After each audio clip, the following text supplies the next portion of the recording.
What's up, everybody? Welcome back to the channel. I'm just G, and I got a great build for you guys. I probably say that every video, but this time I mean it, because who likes Star Wars? Me too. So when I was watching the show Ahsoka on Disney Plus, I saw the New Republic X-Wing pilot helmets, and I was like, I gotta make this. Well, I was like, man, this looks super detailed. This is gonna take my airbrushing skills to the next level. But before we get into all of that, we're gonna have to get into these files. Right, everybody, welcome. So, going with the tried and true DO3D. Now, for this helmet, I got the Luke Skywalker X-Wing Resistance Pilot helmet. At the time, it was the best one I can find. But see, it has these little things on top of the helmet. I have a plan to fix that, so just hold on. Once I bought it, head over to my slicer. And this is how the helmet was originally oriented. I rotated it back on that side. That way I don't have all the supports in the bottom, and it sits pretty flush right here on the back. So now we have to worry about these supports. So if we head over to our support tab, I always go with 70% overhang. That way my printer can handle that. If your printer cannot handle that, then go to about 55 to 60%. I do support density about 3 to 5, and that's about it there.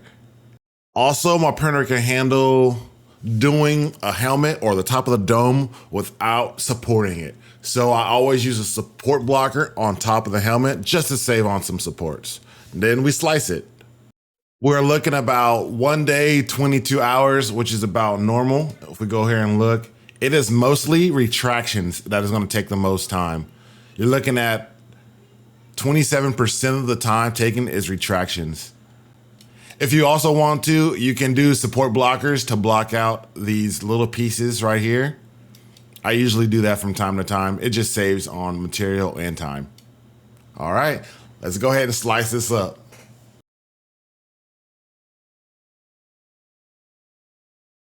All right, y'all, welcome to halftime. This is where we talk about the processes I've made on the build thus far.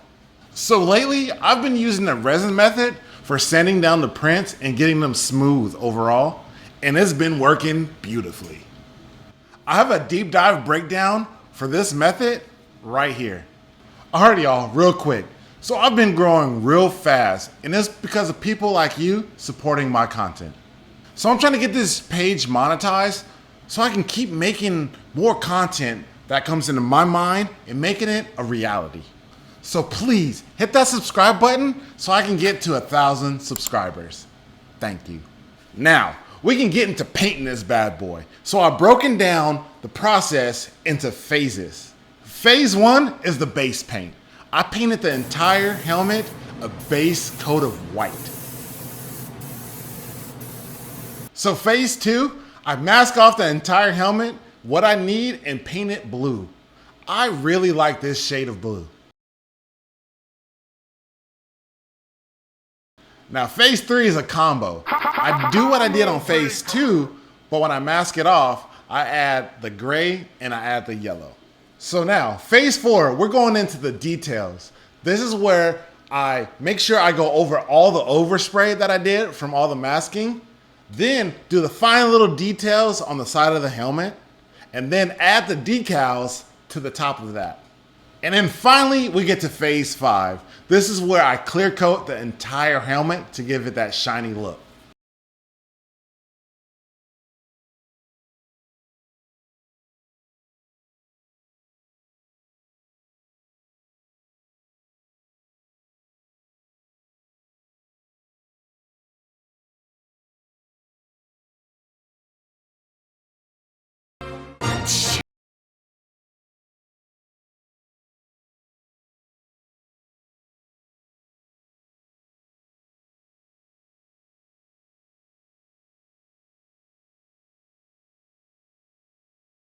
Officially, New Republic era X-Wing pilots.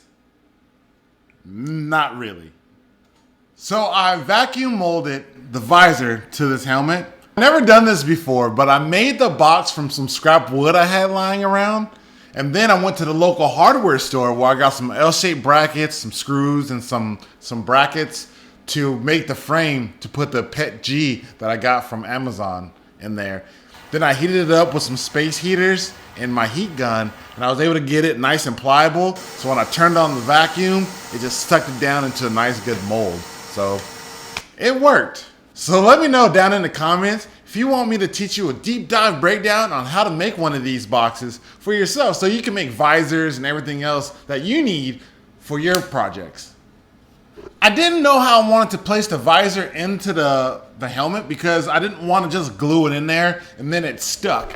Because right now, the helmet's a tight fit to get it on there. So if I had the visor in there, I wouldn't be able to get the helmet on. So what I did was grab some double-sided, basically Velcro pieces, and I put it in the helmet. So all I have to do now is just attach the visor to it. And it's in there. Now I'm able to get the helmet off and on and put the visor on. It worked. And it looks freaking amazing, right? Come on now. You gotta admit. Please, if you like this video, give it a thumbs up. That way YouTube will keep showing my video out to other people who like my content. Hit subscribe. That way you can see more of my great builds. And turn on that bell notification. That way you'll be the first ones to see when I upload a video. I hope everybody enjoys the rest of your day. God bless y'all, and peace out. She